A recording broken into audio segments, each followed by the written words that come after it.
Hello, everyone. Welcome to the 19th webinar in the Joint Tran-SET webinar series, which will cover different projects related to use of wireless technologies for transportation infrastructure management from three quite different perspectives. Today, we're privileged to have three transportation experts presenting in this webinar. We will have three 15 to 20-minute presentations. First, Dr. Hussein Aziz will discuss assessing the impacts of wireless dynamic charging infrastructure, electric vehicle adoption, and revenue generation. After that, Dr. Chinay Jan will present wireless joint monitoring system for highway bridge resilience.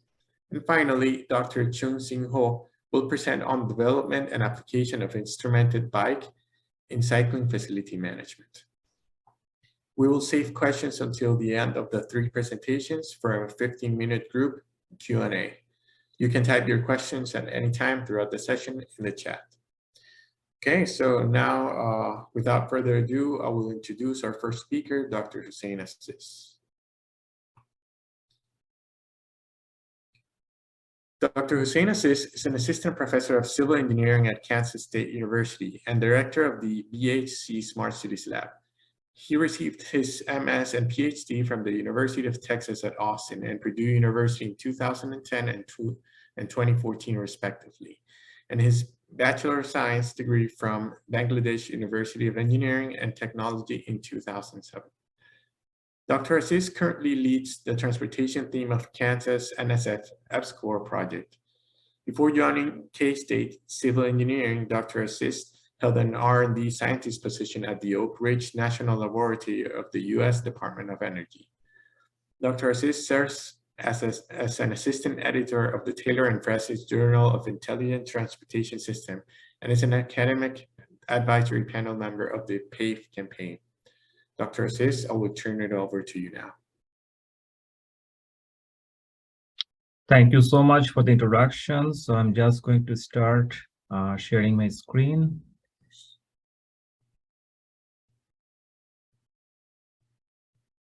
Okay, so happy Friday. I know this is the best part of the week. We are almost going towards the weekend. So can everyone see the slides? So yes. Just thumbs up will be fine. So this project is partially funded by the Kansas Department of Transportation. So this is part of the K-Tran sponsored research. And a little bit background behind this project, like when we actually initiated this idea. So the question was actually coming from the issue with the HFT, that Highway Trust Fund, HTF. So we have a lot of electric vehicles, or we would expect many electric vehicles will be running on the road very soon, and they are not going to pay that fuel tax. So that has been a big issue or debating issue among many states. Now we have electric vehicles, we have some revenue from the registration, and some states, they also collect some sort of registration fees. So the big question comes, okay, fine. We have these EVs, and can we actually come up with some pricing model or some revenue model that can actually help both the system operators, that means the DOTs or turnpikes, however you define it, and also the electric vehicle users. And the EV users, they are not limited to just personal vehicles. It's also, we are also thinking about like transit, we are also thinking about freight. So all these things, if you put it together, so it requires some innovative technology and this wireless dynamic charging infrastructure. So later on, we'll be using this DWPT, dynamic wireless power transfer, this terminology to refer to the wireless charging part. So this was a new thing. You will not see a direct implementation, most likely anywhere in the US right now. However, in Korea, in Germany, and also Finland, they have some real-world implementation. So we have seen this kind of implementation, but there is no real research on the supply side or the operational side. Like if you have DWPT network already deployed, how that is going to help on the EV adoption. At the same time, how do you manage the system, infrastructure-wise, revenue-wise, all of those things. And then Tran and KDOT, so they sponsored us in this research. So as you can see, it's a very wide topic. However, for this talk, we are just going to describe or try to understand a few, only 3 of those. So I'll focus on the impact of the VMT distribution, the vehicle miles traveled, like how people travel, and how this DWPT network is distributed. Is there any correlation? How do you capture that? That's one. The second one is, what are the challenges we will have in terms of the deployment and also the potential adoption? And finally, which we are most interested in, what could be some interesting and effective pricing strategies that will benefit, again, that system operator and the users. So we cannot just leave out any of those agents or entities out of the box. So we'll talk a lot more at the end of the presentation, but 20 minutes, I would admit it's not sufficient, but we'll just initiate the discussion and I hope you'll enjoy it. So existing trends, this is just a little bit background. So we are going upwards. I think the 2020 data will show you a little bit more. These are the PEV, so plug-in electric vehicles. So any type of EVs that use plug-in charging technology, that is the PEV. So you can see it's going up. There is a little bit down in 2019 and 2020, 2021 data. If you see, it's still going up. And the number of model offerings, you can see, is also going up. So more and more auto manufacturers, they are actually interested to allure the buyers to have, for example, I think Hyundai and Honda, they are offering new models almost every year in terms of the EVs. You also have EV Hummer. So all these things are happening at the same time. We are expanding the charging station. So this map has been taken from the AFDC. So the data source is US Department of Energy. So you can see the distribution of all sorts of charging station across the US, and you can see there's a direct, nice bias on the both side, East Coast and West Coast, more density. There are reasons, but today is not the time to talk about it, but this is a nice figure to ponder upon. So again, before we talk about how wireless charging or DWPT impact the adoption, a little bit background, what is that? What are we talking about? So wireless power transfer is not a new or entirely fancy technology. We are using it for many things like electric toothbrush. That's maybe the common household item you have already used. Cell phones, you have these wireless chargers. It's pretty much similar technology. And at the beginning, this was actually promoted because this might be able to help the range anxiety regarding the EVs. Also, some of the very specific focus was these communities with limited home and public charging availability. So not all the households across US can afford a charging option at their home. Sometimes the real estate is too expensive. Sometimes they just cannot afford it. So for those DWPT, while you are driving on the road, if you can get charged, that's a great option. The pricing, how effective, that's a different question, but still that's an option. And we have this freight, transit, all of those motivation, and this is mostly coming from the battery size. So battery size, we are going to talk about this different technology, but the battery size is a big motivation. If you Google up like the weight of Hummer EV and the Honda, so you'll see just because of the battery size, it gets, I think, at least almost 200% increase in the weight of the battery.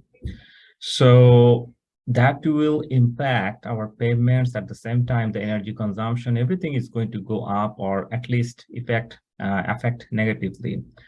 So if we want to have limited battery size in terms of the weight, so DWPT is a great option according to many of the studies.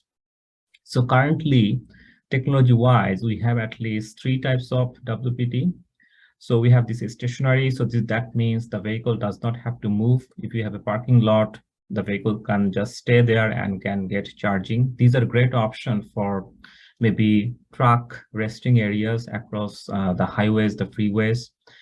And we also have dynamic WPT, which we are going to talk more about.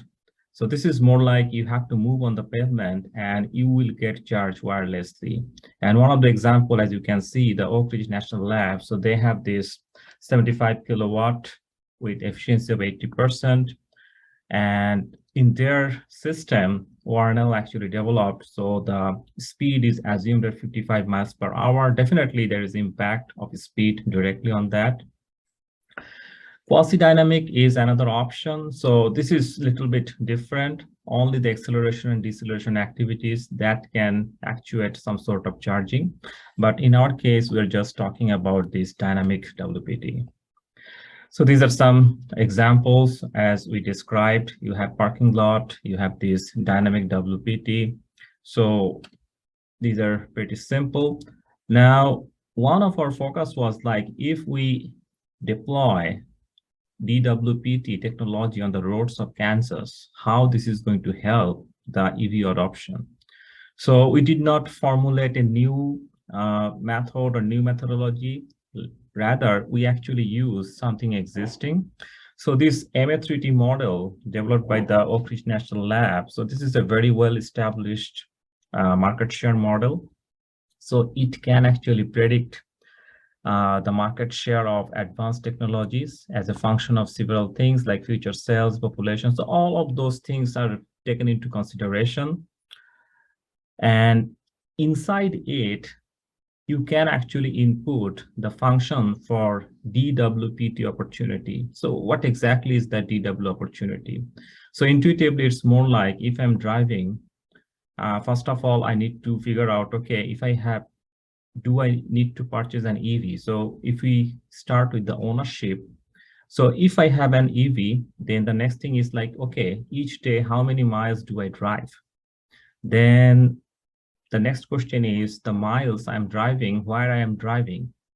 And then the distance I'm covering, which lanes of the roads that I am driving on do actually have this DWPT. So it's a sequential problem.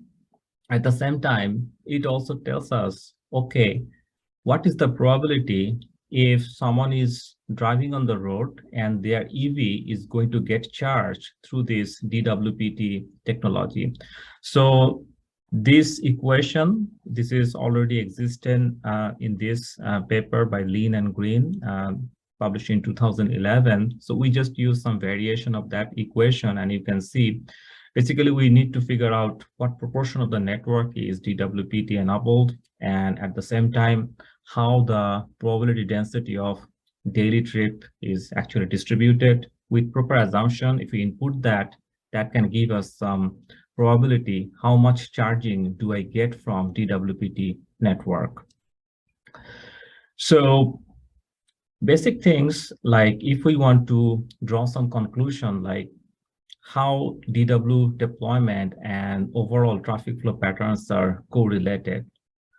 So something we know is like, if we are thinking about dense urban network, it's very likely you will get at least some links, those are enabled because it's dense. So you only have a few links, or most of the trips are centered around a smaller network. On the contrary, if you have a dispersed network, that means everybody travels almost everywhere, maybe long distance. So if the DW deployment is not, say it's maybe 5 to 10%, the chances are very low if someone is traveling on a DWPT link. So this kind of special distribution is very important. So what we are currently doing is, in addition to this distribution of daily travel and which links are DWPT enabled, we are also trying to see if the consumers, they have this home and public charging availability, and if they're considering the gas price, and definitely the distribution of the trip distance. So if all these factors impact at the same time, how that is going to make changes in their decisions. So definitely we worked on the data for state of Kansas. So PEV adoption in Kansas, again, little bit background, so it's going up. So we are in a very good shape. Hopefully it will get more cells in the coming year. Now, for the results inside MA3T, we have used, at least we are presenting here two scenarios. One is like we are increasing the coefficient. So in other words, basically we are just trying to say, okay, we have more than 5% deployment of the DWPT from the base value, like no DWPT deployment. And at the same time, we are also thinking about if the gas prices are increased by 10%, if all these things are going to change in addition to the public charging as well. So how the EV adoption will be impacted. So this is pretty much preliminary results we have. So you can see, so we are starting with, you can see 2025. So we are just assuming things are getting a little bit stable. So COVID effect and all those things we are ignoring a little bit, although we may not, but just for the sake of the explanation of the results, you can see from the best scenario, almost every case it's going to go up, and this green part is actually having a much higher. Scenario 2, just to show you, so in addition to public charging and more deployment or more coverage of the DWPT, the gas price actually having a huge effect, at least from the MA3T model. So that's one of the conclusion we have. So we're still, so we have a lot of scenarios. So for the time restriction, we may not be able to present all of those. So we just presented the major results. So if you're interested, I can share more results, just reach out to me. Now for the revenue generation, it's a much more complex problem. And you can see I have listed a few questions, like when it comes to the deployment, first of all, okay, fine, we need to have magnetized concrete or some induction-based pavement. Who is going to build this infrastructure? At the same time, do we have something like a turnpike who is going to manage this charging? So operation-wise, charging-wise, that's a big part. At the same time, even if we build these DWPT lanes, who is going to use that? Some will say, okay, fine, I just want to have full charge in my home or my workplace, provide charging for free. Why should I pay for these lanes? So that's a big question. Now, if you have DWPT lanes, should we allow these non-EV users who doesn't need any charging? Think about peak hour. Should they be allowed to use that? And should we charge them, or should we just treat them as, excuse me, that HOV lanes? So all these things, all these questions need to be answered. And something similar, and we had a very good discussion with Kansas DOT folks who are also working on this road uses charging or VMT-based mileage fees. So there are some similarity. So we are trying to explore how to set these price points or how to come up with a nice model where we can actually benefit the users. At the same time, they will be willing to pay some fees to use these links for their EV charging. And bigger question is, what should we find these break-even points? Because it's a high capital investment. So initially for building it, it will take a lot of money. So something we are trying to do in terms of the mathematical modeling, like I mentioned, basically we have two major players. One is the system operators. Although within the system operators, it could be the DOTs who is maintaining, somebody needs to put the power like the utility companies, and somebody needs to manage it like the turnpikes.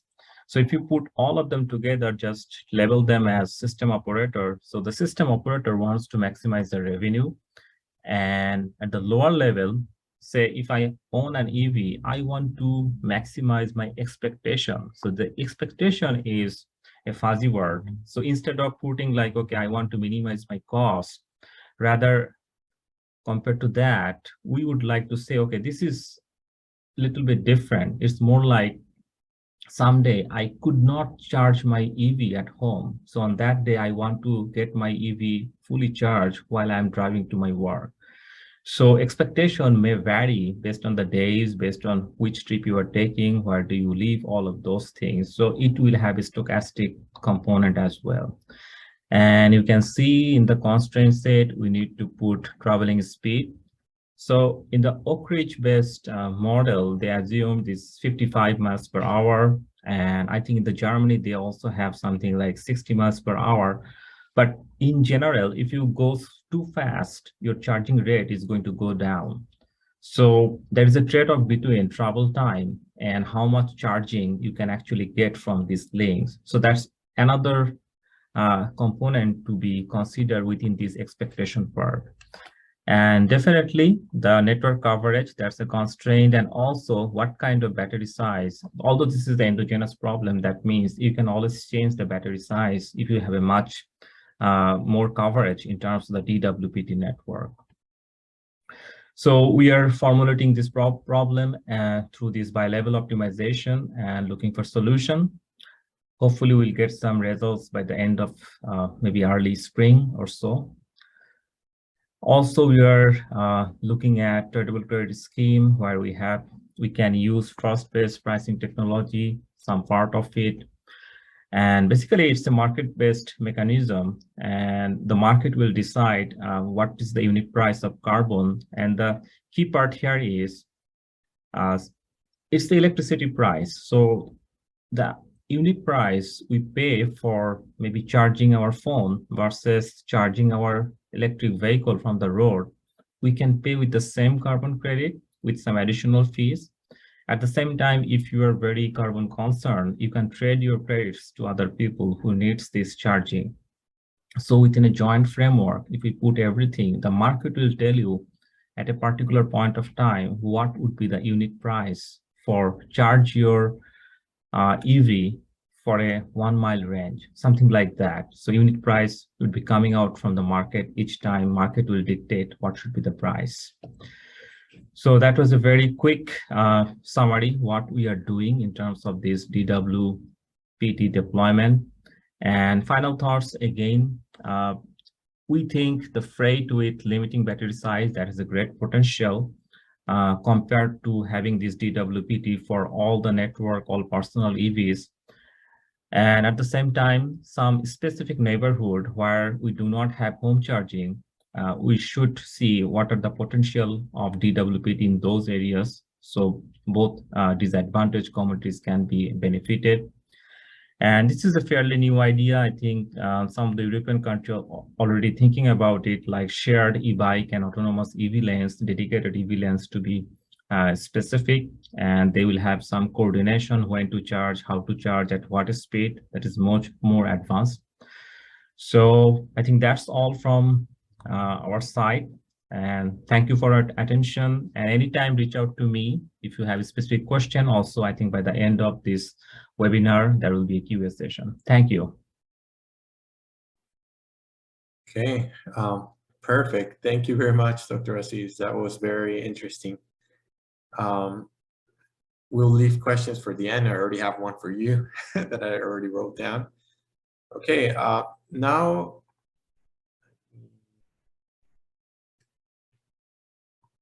share mine.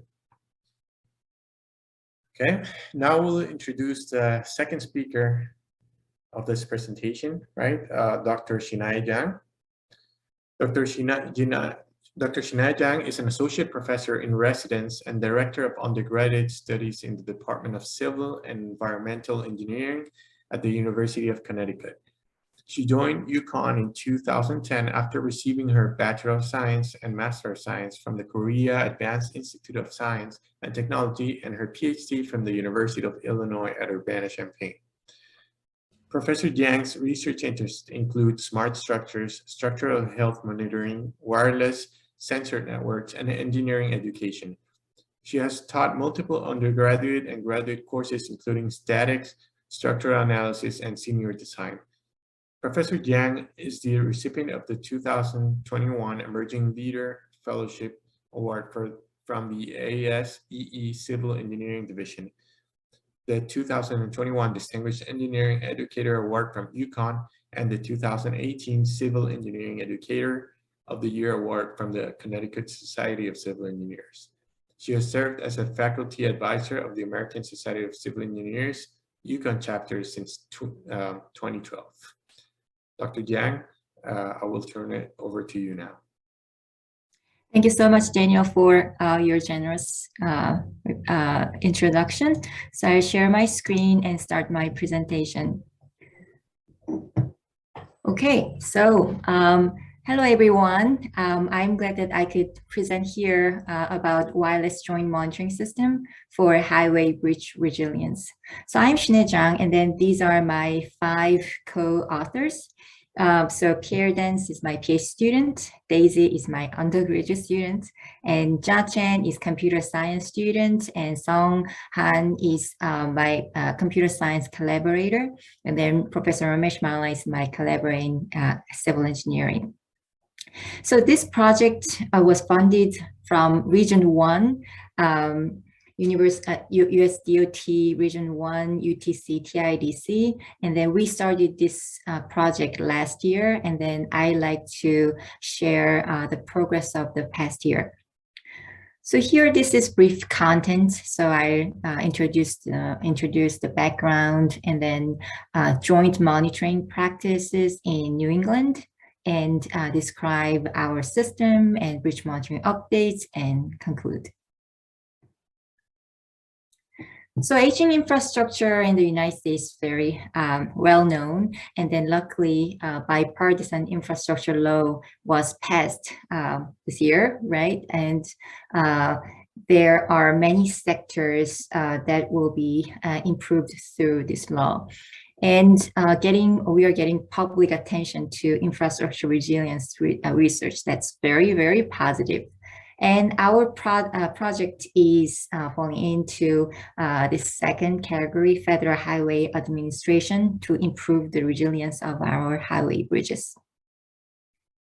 So there are so many parts in the bridges, but joints and supports are very important part of the bridge, because bridge deck expansion joint can allow expansion and contraction caused by thermal cycles, very important under very extreme thermal fluctuation in New England, and also under climate change. And this expansion joint can also protect concrete deck edges and allow for the natural creep and shrinkage of concrete, and then can seal, and can be a seal to prevent foreign debris. So very important. Therefore, there are several types of expansion joints existing here. So there are low movement, small movement joint, including asphaltic plug joint or compression seal joint up to 2 or 3 inches motion. And then there are also medium to large movement joint, like finger joint and modular joint up to 24 inches. And some are open and some are closed. Nonetheless, expansion joints are very vulnerable to damage because with all other parts of the bridge, because they are outside, right? And proper and timely maintenance can lower the risk of entire bridge failure and increase safety for us, right? So that's the motivation. And then with that motivation, we started literature survey of joint monitoring applications in the world. And then we found several cases in Europe and East Asia, and found some cases in Ningbo, Hong Kong, and Yangtze River in China, etc. And they monitored the entire bridge, so like acceleration, strain on top, and then expansion joints and temperature, but not necessarily this expansion joint dedicated monitoring. And then also, still expansion joint monitoring is still limited from the world. So then we change our eyes to nearby states. So we wonder current bridge monitoring, joint monitoring practices in New England. So New England means 6 states in the East Coast, including Connecticut, our state, and Maine, Massachusetts, New Hampshire, Rhode Island, and Vermont. So 6 states. So to figure out current practices, we decide to circulate the survey to 6 Department of Transportation. So we prepared this questionnaire, including these 4 questions. So how often do you conduct bridge inspections?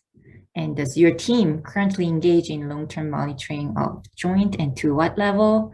And what benefits or potential limitations to regarding expansion joint monitoring?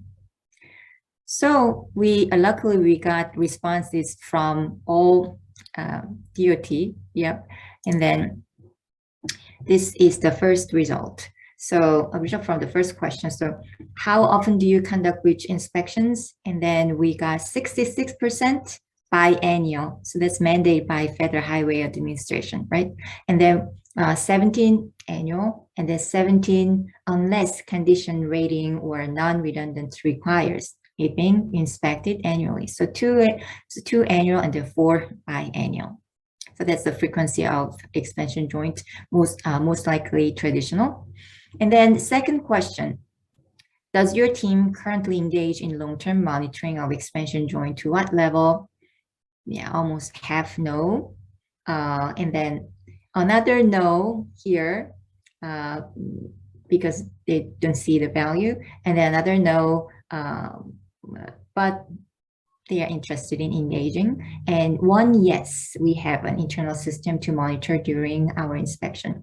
So in New England, we found monitoring of expansion joint practices are not common, right? And then this page shows the result from the question 3 and 4. So 3 is the benefit, and then 4 is limitation. And then we saw very positive comment about the benefit.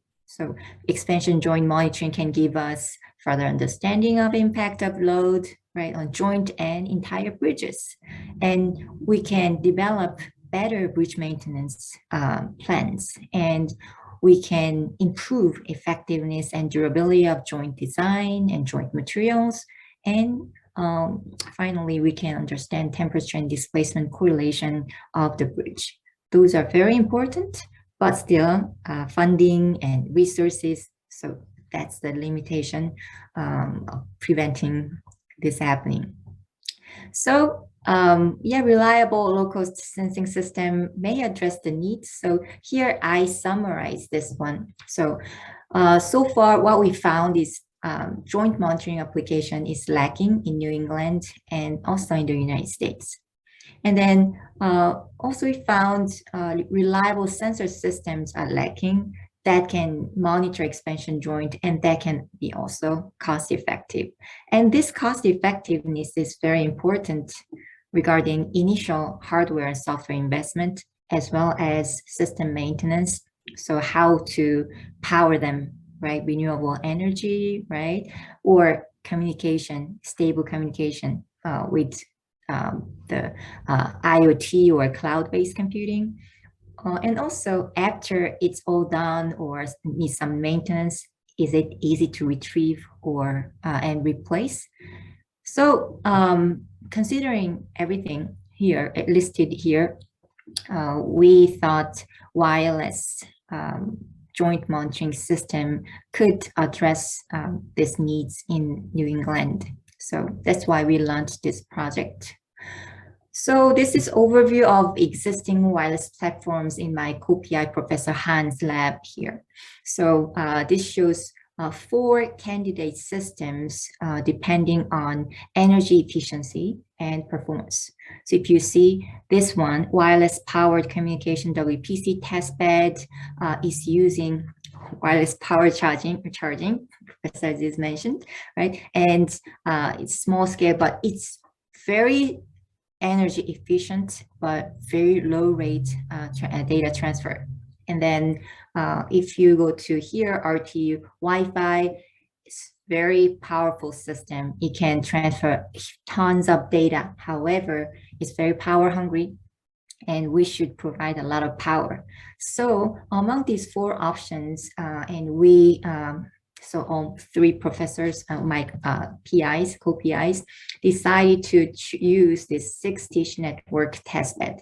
This can use relatively low power, and while it can transfer reasonable amount of data that is just appropriate for displacement monitoring, expansion joint monitoring. So this is overview of 6-dish protocol stack and network architecture from Professor Han's lab, which I'm not the expert. So I show you the left side figure as network protocol stack, and then I briefly talk about the architecture of this testbed at UConn.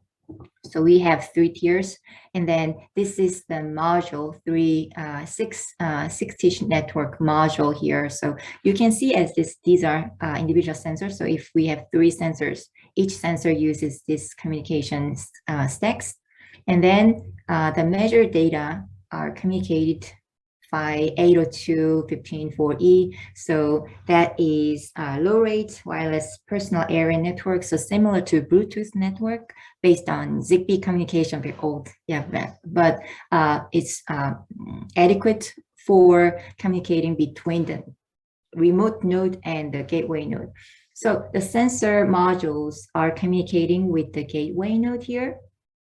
And then the gateway is communicating with the cloud with internet, so IP version 6 here. And then cloud has topology time series database and analytics framework and visualization. So very powerful cloud. And I'll show you the screenshot later. Okay, so based on that, we chose the sensor here. So for wireless sensors, we chose ultrasonic distance sensor, very common Arduino ultrasonic sensor, HC-SR04. It is 2 millimeter precision and up to 137 inches in range, right? And then for temperature and humidity, we chose growth sensor version 2. And these 2 sensors are digital sensors, and their accuracy could be sometimes fluctuating, right? So to check their accuracy, we adapted traditional reference sensors as well. So for the temperatures and humidity, we used commercial Bluetooth-based digital temperature humidity sensor here. And then for displacement, we use very traditional LVDT. So it's measuring LVDT with this spring-related probe here. So it is analog, meaning infinite accuracy, and then it can measure 6 inches range plus minus 3 inches. And now I like to present the sensor component and schematics. So reference sensor. So I show you 2 sensors, one commercial temperature and humidity sensor, Bluetooth, right? And then LVDT is commercial displacement sensor. That's connected with Arduino with connection board for synchronized sensing. And then the 2 sensor, wireless sensor, ultrasonic and temperature humidity sensors are directly connected to Arduino board. And then this sensor node, remote sensor node, is communicating with the gateway node with 6-dish communication board, one in the remote node and then the other one on the gateway node. And the gateway is Raspberry Pi, very low cost as well. And then Raspberry Pi can upload all the data to the cloud, or we can use field computer temporarily.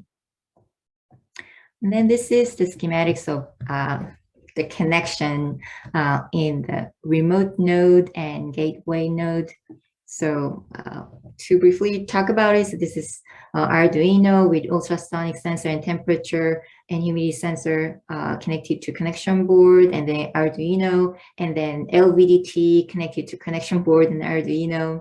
And this is 6-dish remote communication board, and this is connected, communicating with this another 6-dish gateway communication board with Raspberry Pi, and it is connected to the cloud with Ethernet.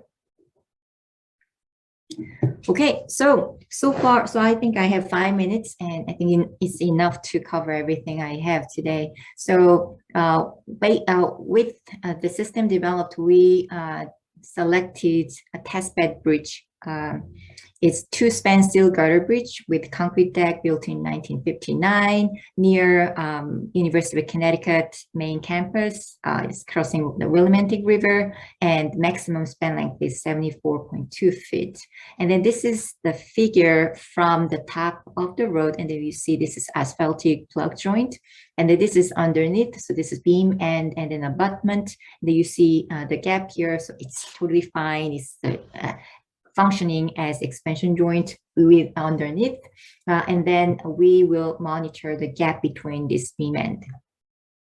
Okay, so this is the schematics I show you, and then with the system, we did a short-term deployment campaign to this bridge, and this is the figure of deployment. It's temporary, and then it's 1 day, right? And then this is the reference sensor to the beam and our LVDT, and the remote node is hidden, but it is measuring the beam and then abutment distance between, right?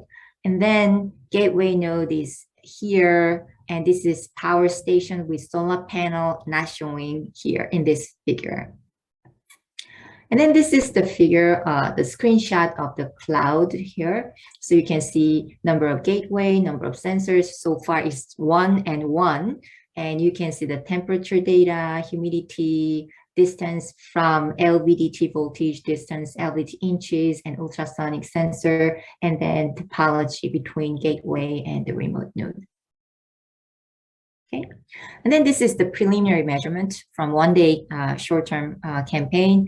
I listed the temperature, humidity, and displacement, comparing blue, all the wireless sensors, and red, all the reference sensors.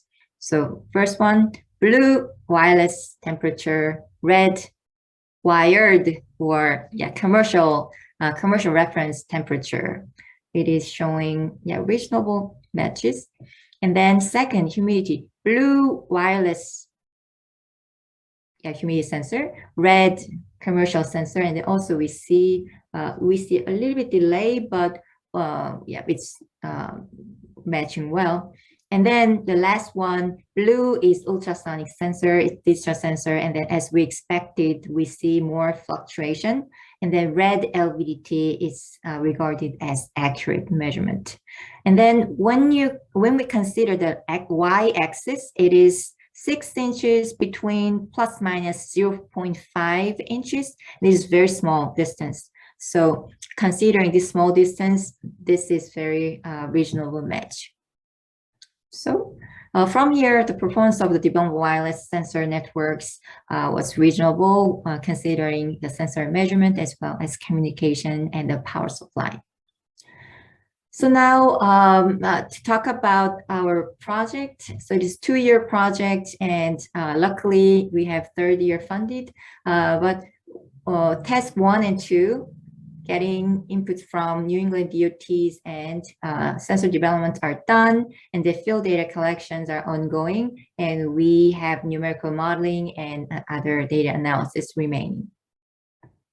Okay, so in conclusion, so initial wireless joint monitoring system was developed, and system was deployed in an in-service steel girder bridge to measure displacement, temperature, and humidity, and the measure data from wireless and then reference system matched well, and other future work is underway. And I'd like to acknowledge the financial support from USDOT UTC Region 1, right? And UConn and ED's general support. So thank you so much for your support. And these are some of the photos of our team working on the project.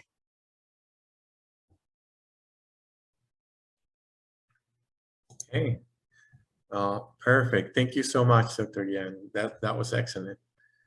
We really appreciate it. Now I will go ahead and introduce our last presenter, Dr. Chung-Sing Ho. Okay, Dr. Chung-Sing Ho or Yoon-ho, is an associate professor in the Durham School of Architectural Engineering and Construction at University of Nebraska-Lincoln. Prior to his employment at UNL, he worked for Northern Arizona University for 10 years. Yoon's research deals with sustainability and resilience of civil infrastructure systems using intelligent sensing technology and computing algorithms to provide better service to local communities and governments. Dr. Ho, I will turn it over to you now. Thank you, Daniel. Let me...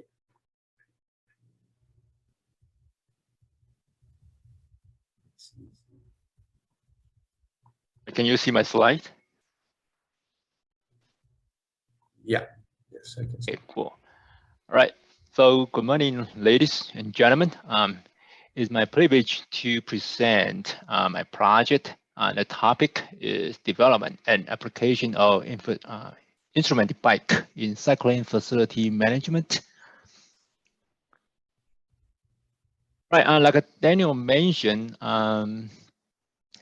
I just joined the faculty at University of Nebraska, Lincoln, called UNL. But actually, I spent the past 10 years working for Northern Arizona University as a associate professor between 2012 and 2020. So it's been 10 years. So this project was actually done at Northern Arizona University. I would like to introduce the background, and also I would like to acknowledge our co-PI who also work for NAU when we work together. The first one, this project was sponsored by USDOT, Samford University Transportation Center. We are in Region 9, Pacific South region. It is organized by University of Southern California. We are part of the university that work together. So this project was actually done in the past August the 15th, just last month. So it's a 1-year project. So today I'm going to kind of introduce what we did in the past 10 years. So the co-PI were Dr. Brendan Russo from Civil Engineering, also Dr. Stephen Gerke from the Department of Recreational Activity and also Geography. Right, like I say, every single book has a story, right? Like once upon a time, there was a Snow White. So this project also had a story. They all came from pandemic. Right? So once upon a time, there's a pandemic where everybody gets scared of taking public transit. No one would like to take public transit because of risks. So it's getting popular that most of people use bicycle to commute, right, to work, right, to work. So the motivation that we had is, now how do we encourage people to not only use bicycle because of pandemic, is how do we encourage people to adopt cycling as their daily transportation mode, to actually use bicycle to commute for work, right? Not only because of pandemic. So we want those people to continue cycling even though after pandemic. Now, if that's the first question, the second question is, how do we convince them to use cycling? So the idea is, if we can tell them that we can provide some knowledge ahead of time. For example, if I new to this area, for example, if I go to the LSU, I'm new to the area, I have no idea, never been there before. Could I get information ahead of time before I bike? Like we drive through the area, we can use the Google map to kind of navigate through the area. However, Google map cannot tell us exactly the condition on those bicycle trails. So if we can provide informed knowledge, and also we can provide a safer environment for cycling mobility, that the most of people feel confident to use cycling as their daily transportation mode. Now, if that is the idea, and how do we do that? How do we do that? Now, we have two target groups. The first one is the road user, right? Which is cyclists. Everyone cycling, bike along the area. So they are road user. We also have another group called road manager. That's actually the public agency where they maintain and repair those cycle, right? Those cycling facility. So we got these two target groups. How do we provide a better idea surface that we can convince those cyclists to use bicycle, right? And also we can convince those public agency to use the data to prioritize and manage need. So that's pretty much our motivation when we develop this research proposal, and we are very lucky to get funded. So let's go to the main idea is cycling safety. If you look at this photo right here, is ideally we do not want to see this cycling condition along our bicycle trail, because those rough conditions will put cycling in danger, particularly with people with disability, or those kids when they bike through the area and they might potential get hit, right, or even fail. So that's the idea. How do we prevent those accidents? Because when we look around, so far those AASHTO standard, even though any design standard, so far what I can tell is no current solution are insufficient. They might have some idea, but when we look at those ideas, they are not as sufficient as we could. How do we better let it know, right? There's something going on. So that's how we promote the project. Is if we can set up a instrumented bike, that bike can travel through those cycling facility to collect data, then we can share those data with those road users, also road managers. So that's what we did. So this is called instrumented bike. So we put a sensor logger right here. Could be on the back or could be on the right here in the rack. Right? And that sensor logger consists of Wi-Fi module, accelerometer, also GPS unit, and also there's a charge by a battery. And that this logger is paired with a mobile app that we develop, right? So when we start, that's pretty much, this is a Google map. So you can see where you are right now. And when you hit connect, they will connect it. And that's where you're ready to bike, right here. We also had two versions. This is Android. We also had another one for iOS system. Now here's the idea. Say we got bicyclist one. So let's say I bike first, right? So as soon as I hit a pothole or bump or big crack, that will generate a vibration patterns. That pattern will be registered through our mobile app, through wireless, that's wireless transfer, and through our cloud server. So both can save our vibration data. Now, where we can do calculation very quick and get a result back to our mobile app.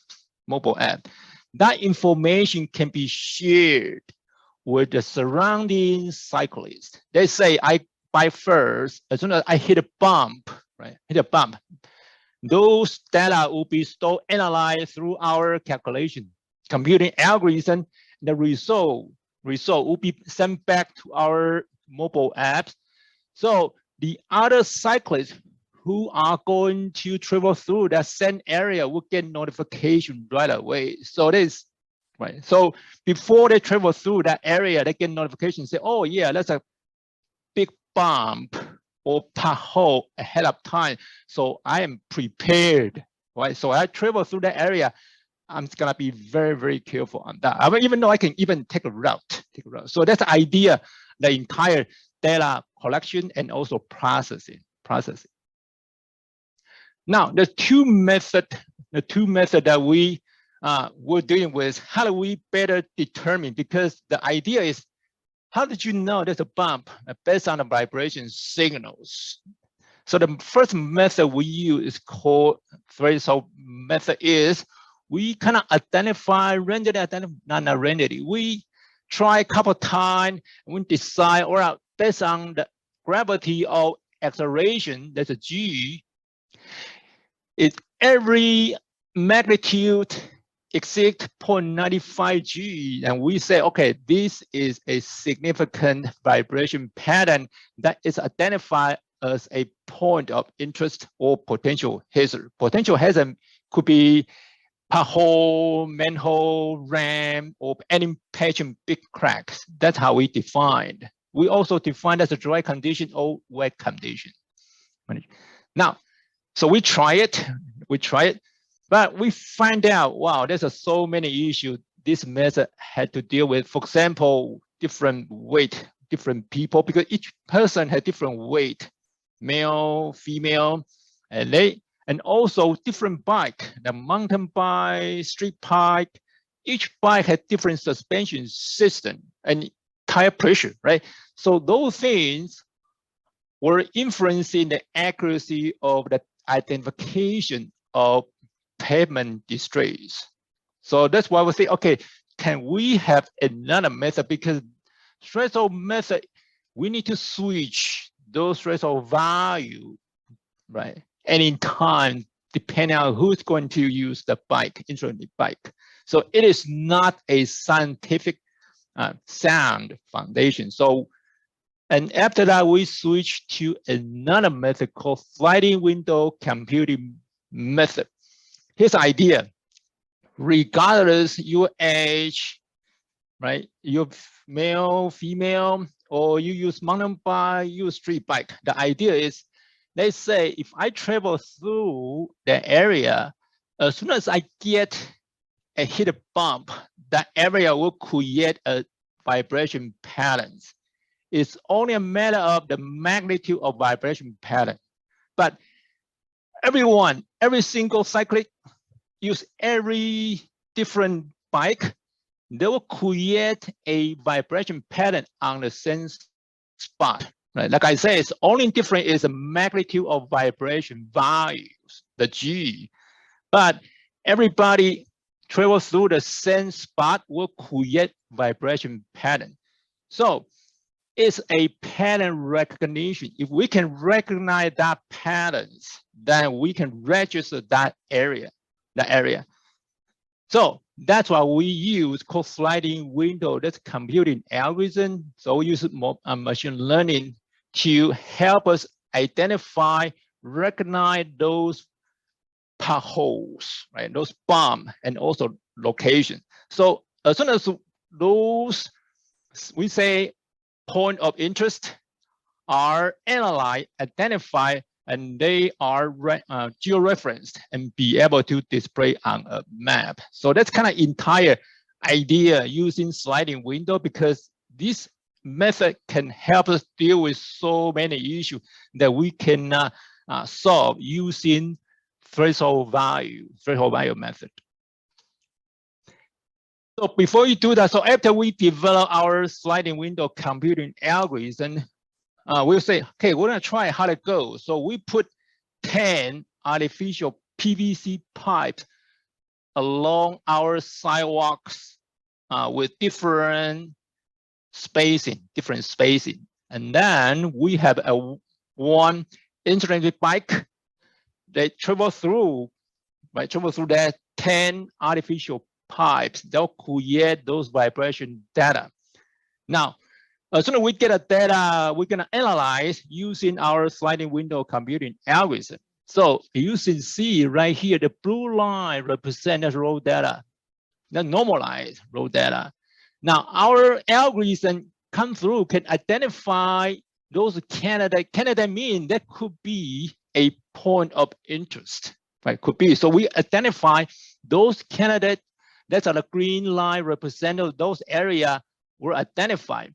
Now, sliding window, we get one more step. Is sliding window will went through to catch those area. That's highlighted in red. So that would be that crack or pothole, or we call point of interest, called POI. So as you can see, 1, 2, 3, 4, 5, total is 10.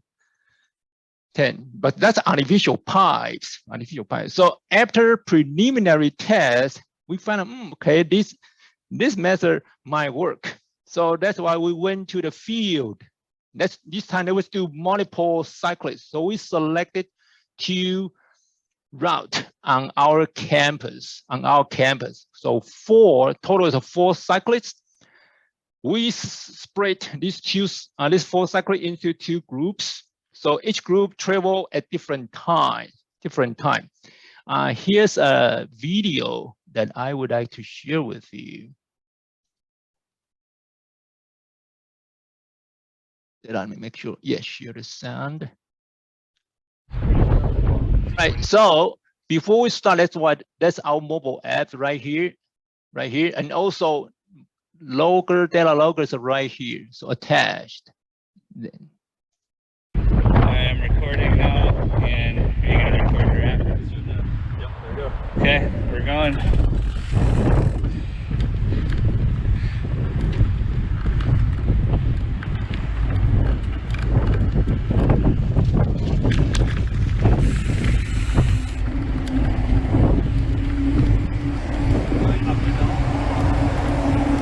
It'll be up and down, yeah.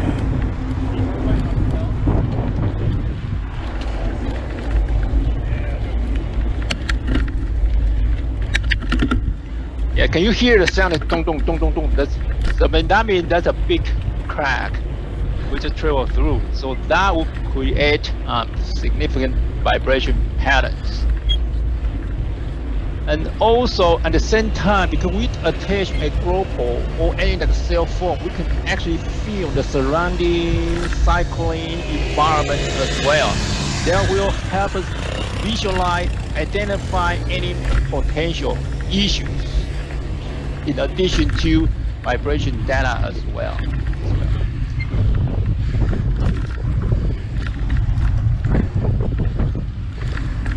Right, I think I'm gonna pause here, come back to continue. Right, so after they travel through and we pull the data out of it and ran our algorithm, here is the result we come out. So cyclists 1, 2, 3, and 4. Now, because of different scale, so we cannot really kind of align together, right? That's a number of data point, right? And those radar represent, those are POI, could be a crack, pothole, bump, or anagram, something. At least we catch along bike trails. Like I say, there's 2 different groups. The video shows the 2 groups, right? The one group with two person. They throw a different way. Now, this is intentional because we would like to know a cycling behavior from the video you just watched. Basically, the cyclist behind the first one normally will follow the same trail, right? So if you look at these,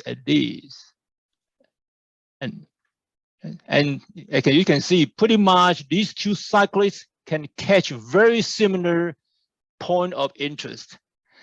2 and 3 travel another time together. So ideally, the 75 right here.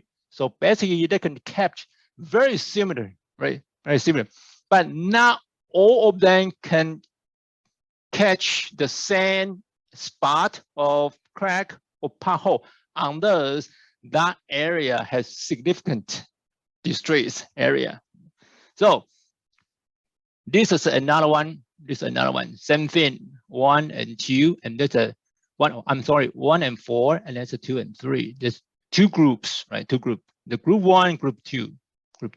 Same thing. That identify very similar, So they'll give us an idea. Oh yeah, pretty much. If we put group together, and those cyclists normally will follow the same route.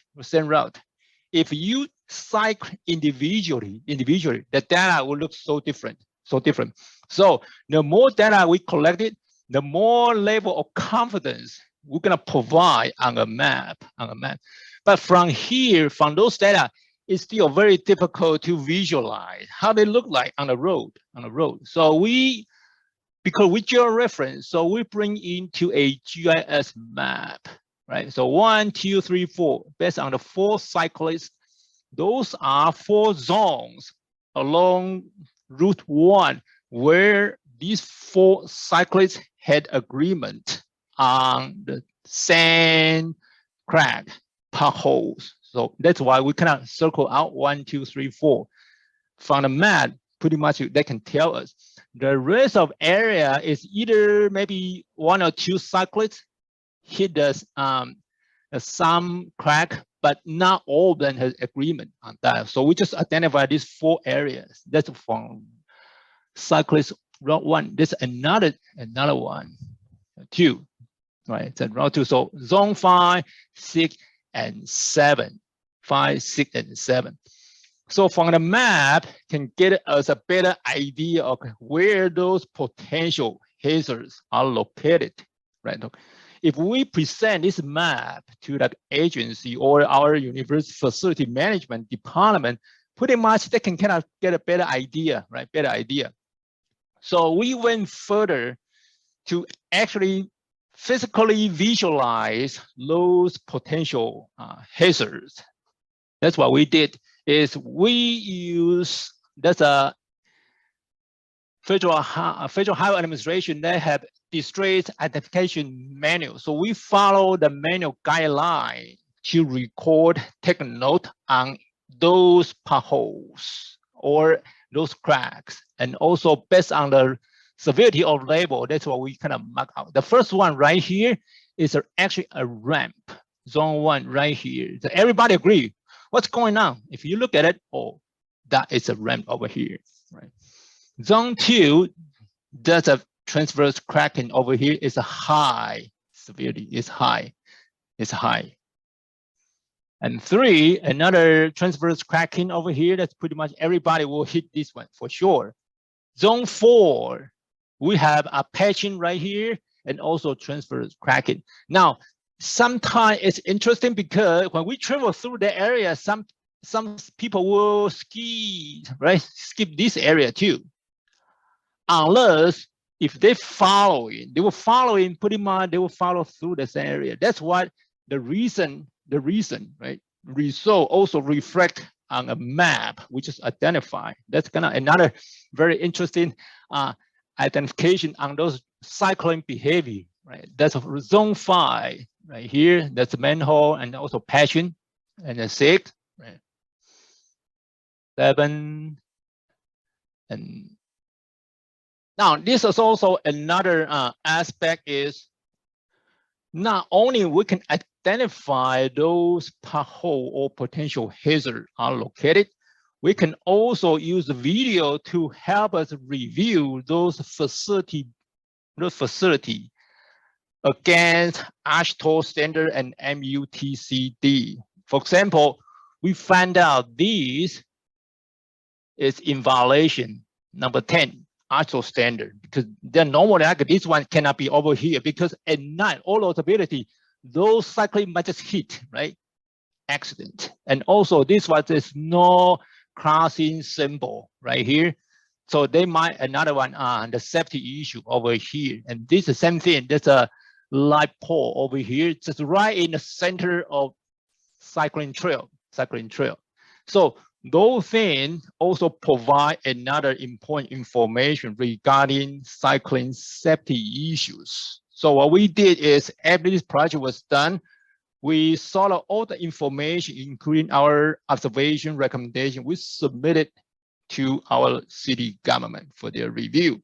It's totally up to them how to prioritize their management. And I mean, not every single government has big chunk of money to repair it. So they can kind of adequately allocate their budget to repair that area where we see most of significant POI, the point of interest.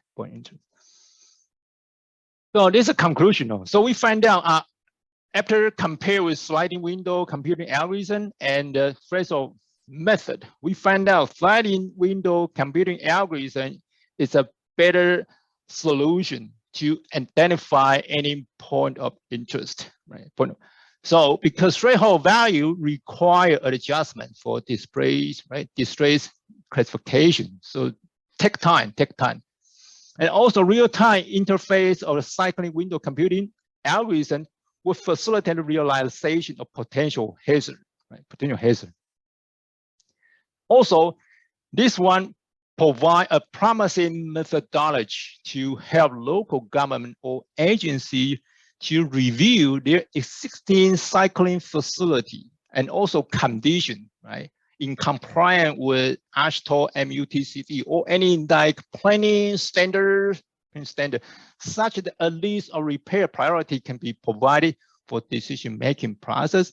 And the more importantly is, if those information can be shared with cyclists, that'll be even ideal. But there's some potential concern when we present it to our government. Somehow they feel like, okay, hold on a second, they might not be feel confident to share this information with those cyclists.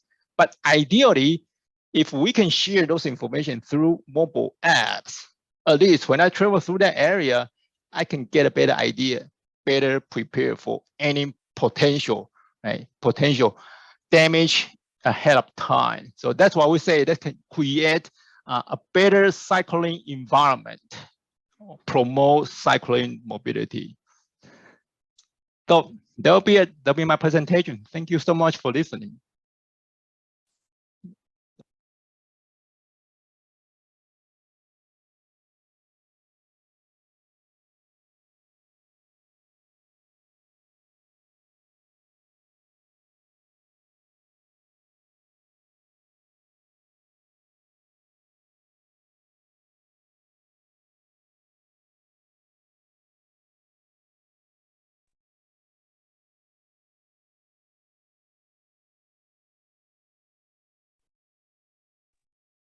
Hello? Yes. I can hear. I'm sorry, my connection for paused for a second. right now at the end of your conclusion. Thanks a lot, Dr. Ho, for your presentation. It was really great. Thank you for taking the time also to present. Let me just share this with you for a second.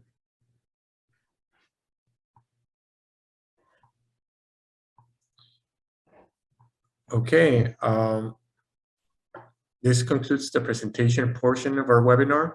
So now we will be starting, we will be receiving questions from the attendees. If there are any questions, please let us know. Okay. Do you want us to continue answering the questions in the chat box? Yeah, we already have a few. I don't know. I just wanted to give people a chance to see if we have any other questions. Well, we can start with the questions that we already have. Okay, so the first one for Dr. Aziz. Yes. First of all, great presentation. It was really interesting, and I wanted to ask, are the pavements that include DWPTs as durable as standard pavements? Also, how feasible is their implementation in terms of costs? I think that's a great question, and we are exploring these exact two things in our project a little bit. So we are not doing our own experiments. So we are trying to extract information from existing studies. And what we have found so far is the technology is not mature enough in the sense that we don't have the data for 15, 20 years. So it's very hard to say whether we can actually compare this DWPT with the standard pavement. So there are some deployment in Korea and Germany, but it's still, there is no direct, at least we could not find any direct comparison, like whether there would be an issue. There are a few papers, they actually have compared the cost. So I'm going towards the next question, or like how feasible is the implementation. So if you allow me, I can actually show you the table.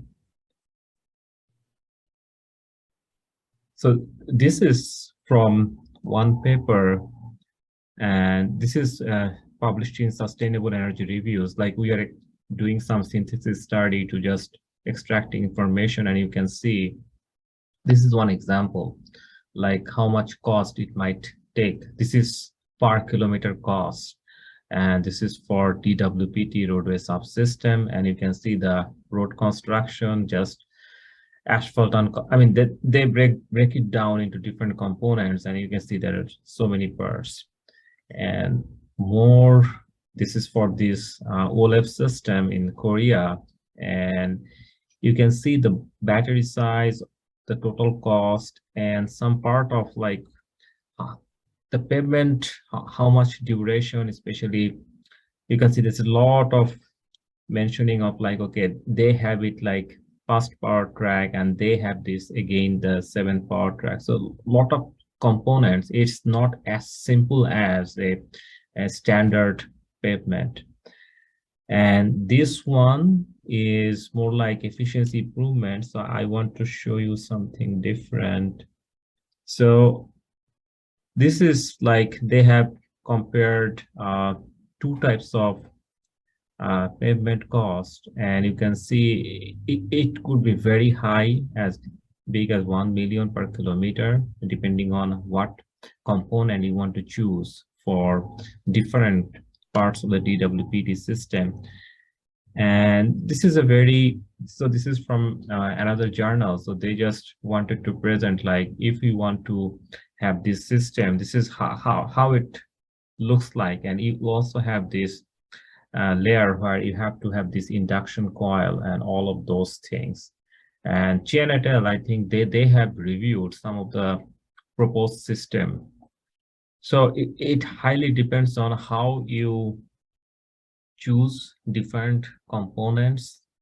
And directly to your question, the feasibility, like it also depends like who is going to use that. So that break-even point, are we going to reach in 2 years or 5 years, is not yet known, and it's a direct function of like who is going to use it. And if we assume the best case scenarios, and if we are thinking people are going to adopt it very fast, maybe much faster, because it's a high capital investment, to be honest. So we don't have a direct answer. At the same time, there are lots of studies going on, and that's what we know from our exploration of the current or existing literature. Okay, perfect. It sounds good. I know it must depend a lot on how broad the project is and the implementation, right? Yes, especially I know like Purdue is leading a NSF center where they are going to build, I think, couple miles long stretch of road. So they're actually working with whole seam. So they are going to put magnetized concrete. So a lot more components than just that pavement side. And I think from the practitioner side, a lot of question is coming, okay, if it is asphalt, and how do you manage it? How are you taking this off, like the maintenance cycle, how you're going to manage that? So many things to explore yet from the operation side. Okay, perfect. Thank you for your answer. Now we have a question. Well, it's a question for me too. For Dr. Yang, here it is. Based on the results obtained from the sensors, is there a decision tree or something similar stating recommended steps to follow? Yes, thank you. So the answer to your question is no, not yet, but it is great question and great comment. So the scope of this project is developing the displacement expansion joint monitoring system, including displacement, temperature, humidity, and then provide the analysis results and some kind of recommendation. And then we didn't reach that stage yet, but this is very great comment to include in our project. Thank you. Thank you. There's another question also for Dr. Jiang. Is first they're saying brilliant research, that they didn't know that expansion joints monitoring system was so weak in the US compared to other like Europe and Asia, right? Sensors are used widely in roads in the US. So what could be the reason that they're so hard to access for bridge monitoring? According to you, how often joints should be monitored for performance? Thank you very much, Daniel, and both Daniel and Hina.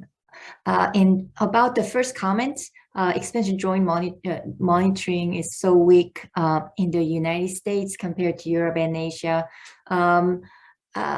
Maybe we have so many bridges already, and then there were quite a lot of cases on monitoring decks, superstructures, and towers and cables. So maybe expansion joint is hidden, so maybe that's why. But I was also surprised to see how few research on monitoring on expansion joint were existing in the United States. So it was motivation. And then sensors are usually widely, yes. And it's hard. Can you articulate accessing for bridge monitoring? Sensors are hard to accessing for bridge monitoring. What do you mean by that? To access, I guess, in comparison to the amount of sensors that are being used right now for pavement, right? Right. Pavements, there's a lot of sensors being used at the moment, but for why is the amount so small for bridges in particular? I would say for bridges, so bridge monitoring, we are considering monitoring acceleration, vibration using accelerometer, and the strain using elongation, right? Elongation, and then measure temperature, humidity, and then especially displacement is kind of difficult to measure because what would you use? Laser or visual computer vision, we always need reference sensors. And then if the weathers are different, it is kind of difficult. Or we use yo-yo gauge or LVDT, they are connected to one point, right? And then it is kind of difficult to install on the bridge. And then also we need some power to do that. So there are some kind of logistic limitations to monitor displacement. So I think that's why expansion joint monitoring is limited so far. But now that we have very widely used sensor technology and the wireless sensor technology, I think it is time to boost and then think about how to monitor expansion joint wisely. So that's why we launched this project. And then the last question from Hina is how often joints should be monitored for performance. So ideal situation, I would like to recommend continuous monitoring of bridge using low-cost wireless sensor and wireless monitoring. So frequent, not once per 1 microsecond, not like that, but expansion joint is monitoring. It can be monitored maybe every 1 hour or every one hour to check the thermal expansion and shrinkage, and then check whether those displacement measurements are within the bound or not, right? And then if we exceed the bound, then there could be some event, like truck hitting or some kind of event happening. Then it is good sign to check what happened. So now we have very good sensor fusion technology, so using computer vision and displacement sensing and cloud computing, IoT, everything. So with semi-continuous monitoring of joint and also other parts of the bridge, I think we can reach the safety and resilience of our bridge structure. Okay, yeah, sounds good. Thank you so much for your answer. Yeah, I do have another question for Xinei. Yes. So I from your slide, I saw that you put those sensor kit or sensor set under the bridge deck. And it looks like those are powered by solar panel. Right. Did you also put a battery on each one of your Arduino board? Or if you do not, just based on your like solar panel, and how often you need to come back to the job site to kind of check or replace it?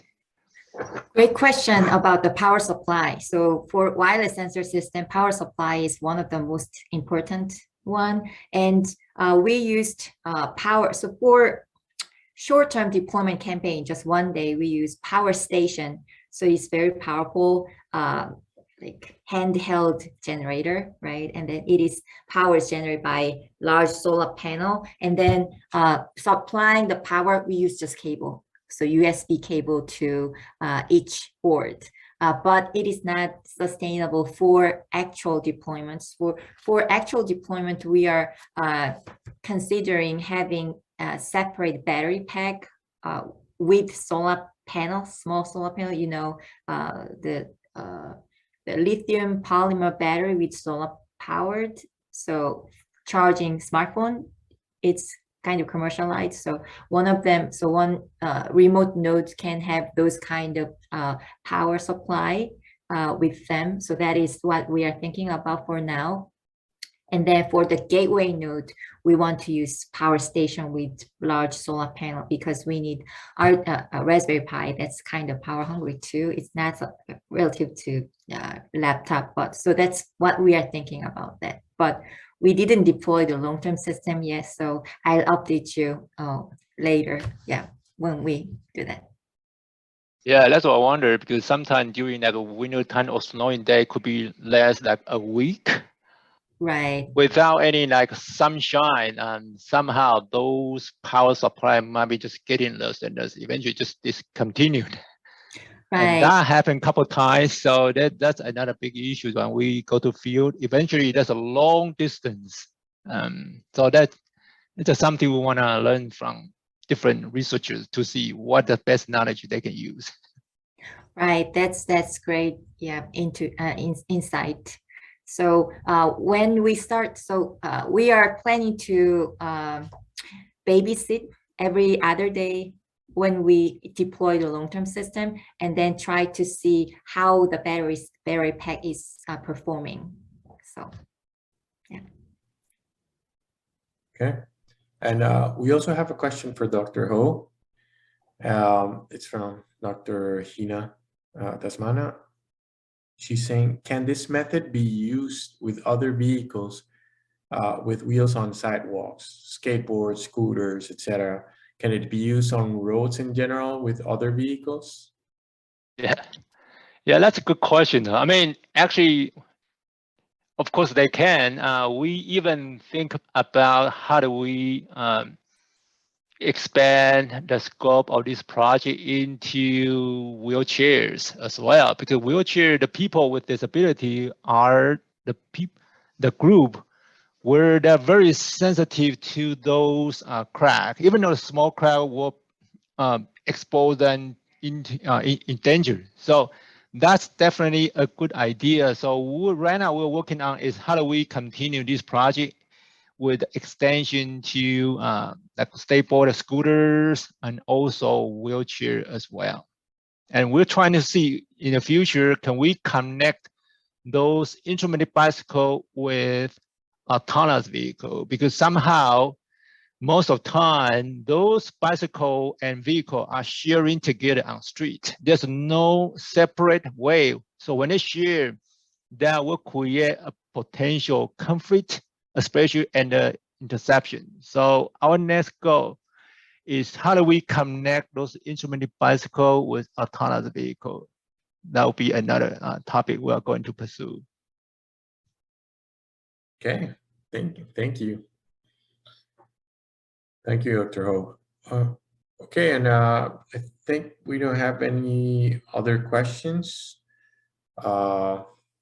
So we will be sharing this on our Tran-SET website, of course, and we will also be sharing it on our YouTube channel, Tran-SET's YouTube channel. So again, I would like to thank our presenters for their time and technical presentations. And I also want to thank all the attendees. Please let me know if you have any questions about the webinar series and about Tran-SET. Otherwise, have a great rest of your day. Thank you. Thank you. Thank you very much. Have a great weekend, everyone. You too. Bye, everyone.